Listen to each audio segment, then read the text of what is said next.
আব্বুর সাথে শপিং করতে গিয়েছিলাম, হঠাৎ একটা সুন্দরী মেয়ে দেখা ভুলে আব্বুরে বলে ফেলেছি, দোস্ত দেখ তো ভাবি। তারপর থেকে আর একটানে শুনি না। একই গাড়িতে আত্মীয় উঠলে বড় টেনশনে থাকি, ভাড়াটা আমি দেবো নাকি উনি দেবে। ফেসবুকে রিলেশন করা আর পেঁপে গাছ দিয়ে ফার্নিচার তৈরি করা একই কথা।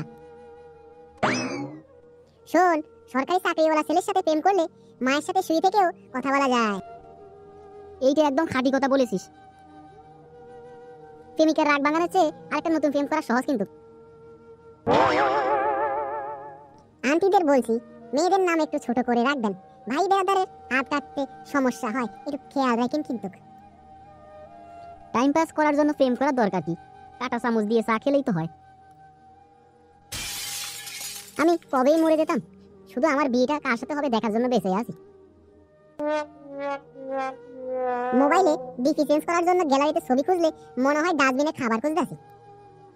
বিক্রি করে দেবো কিংবা কেউ, তবে বাকি ছাড়া কিন্তু লজ্জা দিবেন না।